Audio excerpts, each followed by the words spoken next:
Hello, everybody, and welcome to the presentation of technology and the uses in the school. And I want to introduce myself. My name is Jessica Burrington, and I am a special educator here at the Eureka Schools.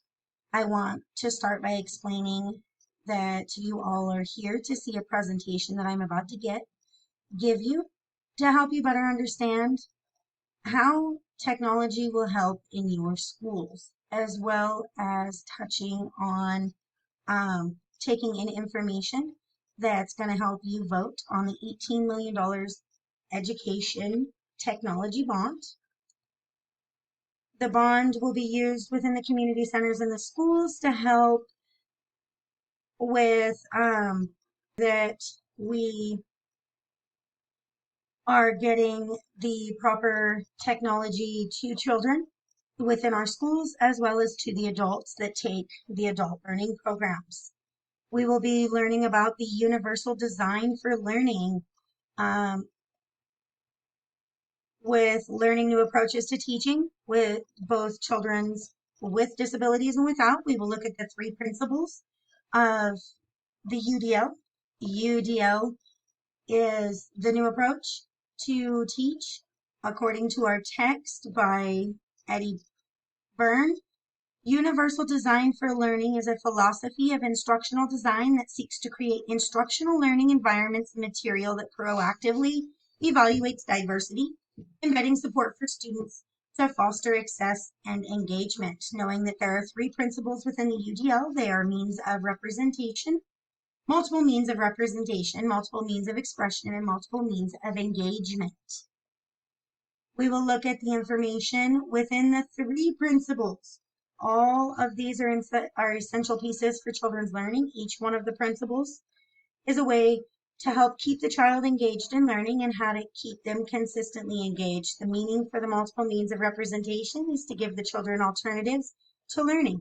Multiple means of expression is to provide children with more ways that students can show what they've learned. Multiple means of engagement means to give the children ways to have deeper learning and allow them multiple ways to learn and stay engaged.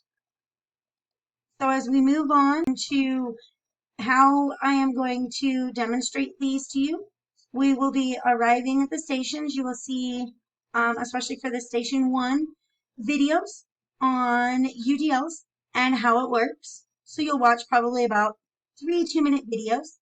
You, as the parents and the participants, will be allowed to be creative and come up with a way to show how you understood what UDLs are. And you might get together with a few in the group and act them out. So we will give you the technology to help you be able to do that.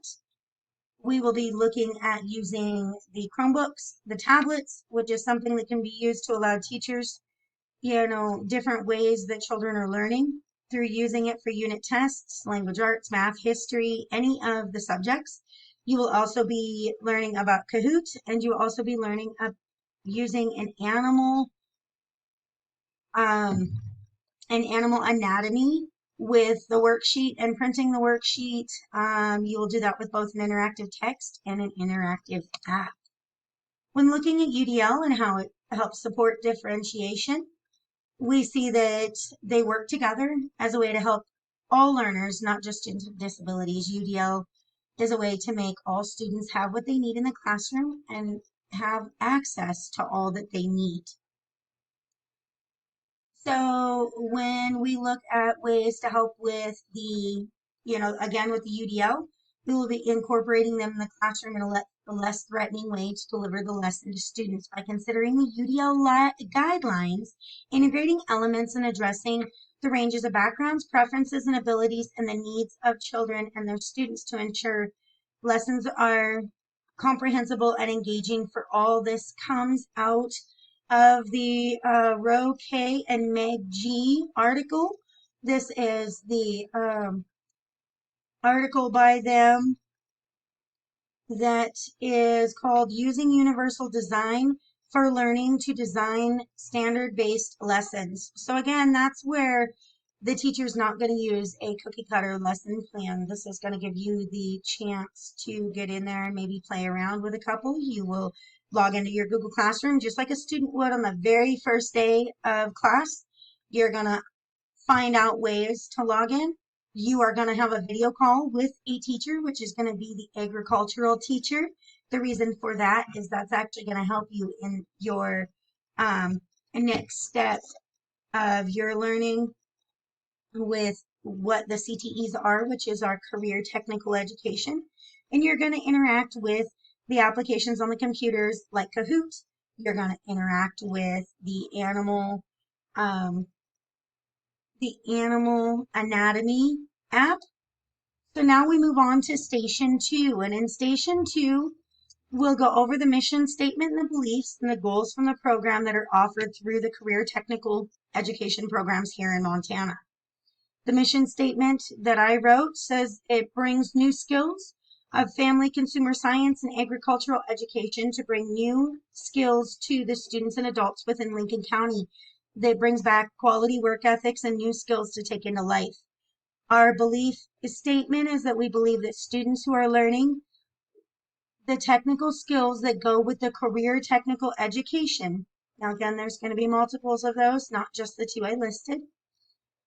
To help them be successful both in life and career, we believe that the skills the students learn through their hands-on learning.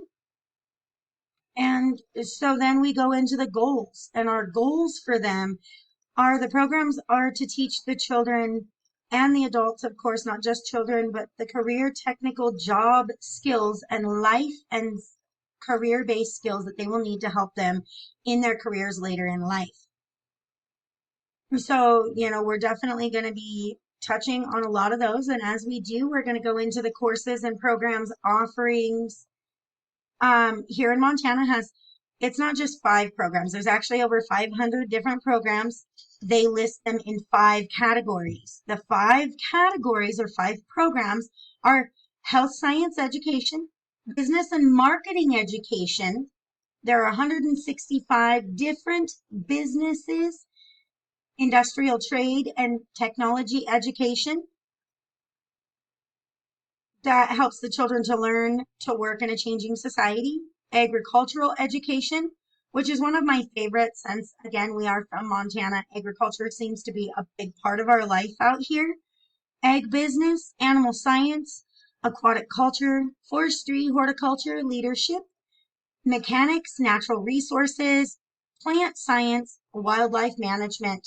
That information comes from the Office of Public Instruction here in Montana, from their website. The other one is our Family and Consumer Sciences. The Family and Consumer Science program enables the students to acquire board transferable skills for employment and personal life, as well as a job-specific skill in careers related to early childhood development, education, social and human services, culinary arts, foods and nutrition, food productions and management, hospitality and tourism, and apparel and interior design entrepreneurship. So we definitely, are able to look at those. Section 2 talks about again, the programs that will become beneficial. And these are the programs that this $18 million bond will kind of help to back. And these programs are offered as early as middle school. I can understand that one. That's where we see a lot of our family consumer sciences. At that point, middle school, they're learning to cook, they're learning to bake, they're learning those life skills.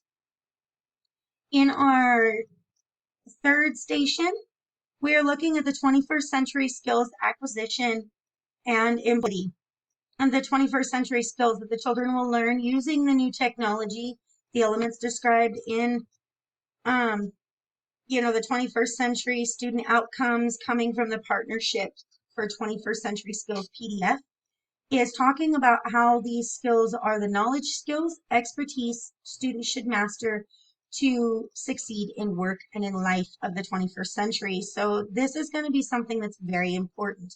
So when we look at the agricultural education portion of it, we see that the agricultural education has many jobs to do with agriculture. ag business, animal science, again, the aquaculture.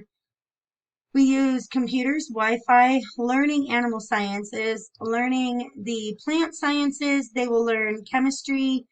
They will learn how to spot an issue with an animal or plants, learning the mechanics. For me, this is a big one, mechanics. And the reason why I say that the mechanics is a big one to learn, excuse me here as I'm trying to, mechanics. This could be mechanics of their machinery.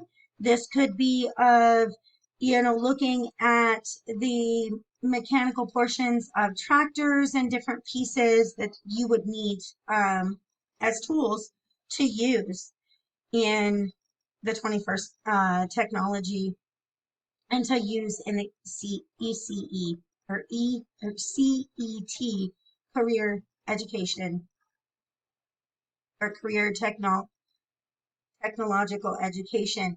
The agricultural program will help students become future veterinarians, future chemists, future biologists, again, maybe a forest service. You will look at the anatomy of it, being able to use those tools. Again, we're going to play around at this station with the anatomy of the animals, the interactive textbook. On the iPads, we're going to use the Wi-Fi. We're also going to use Wi-Fi printer. And the reason why we're going to have a Wi-Fi printer is to go along with the animal anatomy program. You are going to fill in the worksheet the best you can within 5 minutes of looking at the different parts of the animal and labeling them on the paper. Having an interactive program and textbooks keeps the readers and learners more engaged and wanting to learn more about the animals. So again, it's just a fun way that, they're able to interact. I know that for a lot of you guys, you're like, oh, why need this new technology? Well, the new technology allows the students a chance to have learning be fun and keep it engaging. It enhances students' learning and their test scores and more opportunity to pass tests and keep learning fun. If we can keep it fun and creative, that's another way for the students to be able to be engaged. Keeping all students on the same page at home and as well as at school.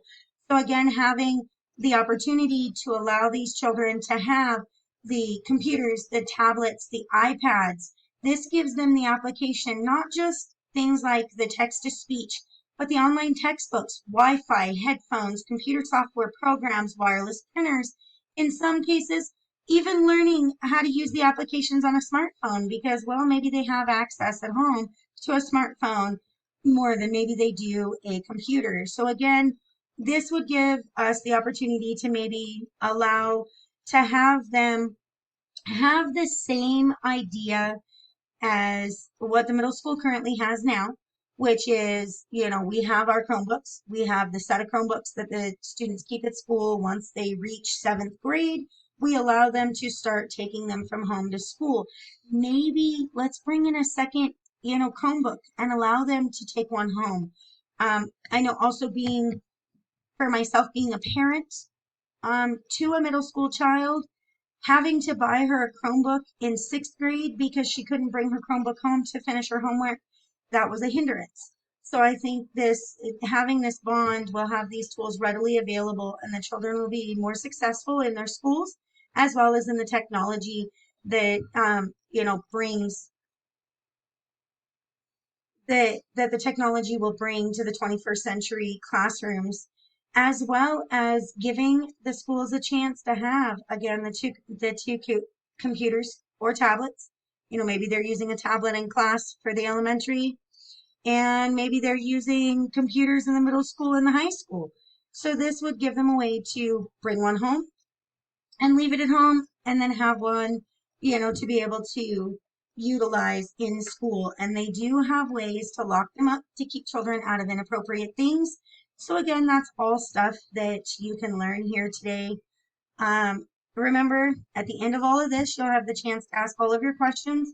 But please remember, the future of this bond is in your hands, and we'll need to give your honest vote based on the information that you learn at these 3 stations.